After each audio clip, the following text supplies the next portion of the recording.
Sa videong ito, dito nyo malalaman kung ano ang kasaysayan ng isang komunidad at hindi lang kasaysayan at pati na rin ang kanyang kahalagahan. Bilang isang estudyante, hindi dapat nating baliwalain ang kasaysayan at ang kahalagahan ng isang komunidad. Ang kasaysayan ay hindi lang sa mga aklat. Ito ay nasa mga tao, bagay, lugar, at kwento ng bahagi ng komunidad ng Anakan. Ako nga pala po si Wimart R. Salinay. Sa video na ito, ibabahagi namin ang makabuluhang kasaysayan ng Anakan at kung bakit ito ay mahalagang pahalagahan at alalahanin. Ako po si Ginia Tricia S.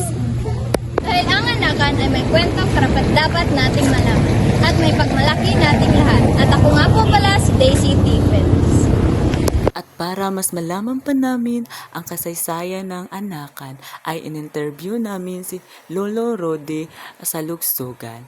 Siya lang naman ang nagkwento sa amin kung ano ang kasaysayan ng Anakan. At grabe talaga ako natuwa sa kanyang ibinahaging kwento sa amin. Habang nag-uusap kami kay Tatay Rudy, bigla niyang tinanong kung taga saan daw ako at ang sabi ko taga Bligyan. At bigla akong nagulat dahil nagsalita siya ng Higaunon. At hindi ko in-expect yung may interview pala namin ay marunong siyang magsalita ng isang Higaonong language. At atin nang pakinggan ang kanyang mga sagot sa aming mga tanong. Pila na imong edad karon lo? Mga 84. Natao ako sa year March 21, 1942. So is kanang kanus aman nagsugod ang atong barangay o diri kanus ang nagsugod diri barangay Anakan.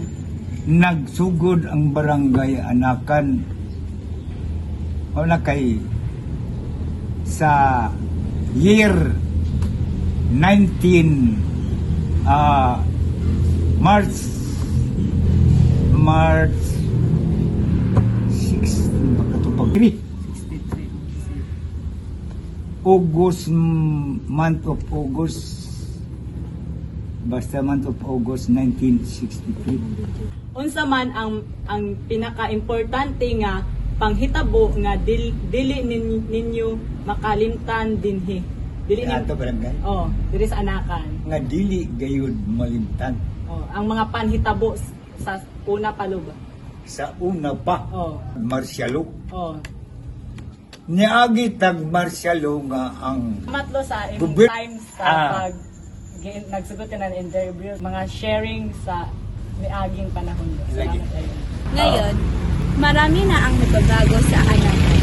May mga gusali na mas maunlad. Pero ang diwa ng pagtutulungan at pagkakaisa ay nananatili pa rin. Ako pala si Jasmine T. Saligsugan. Pinapakita nito na ang kasaysayan ng Anakan ay hindi lang tungkol sa nakaraan. Ito ang pundasyon na kung sino tayo ngayon bilang taga-Anakan.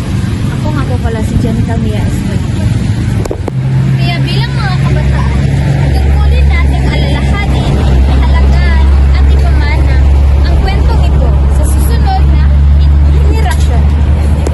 Ang kasaysayan ng ating komunidad ay bahagi rin ng ating sarili pagkakakilanlan bilang mga taga-Anakan. Natin ito kahit saan tayo magpunta. Ang pagmamahal sa ating bayang sinilangan, ang Anakan. At ang mga kantong Anakan at bahagi ng mas malaking kwento ng ating bayan.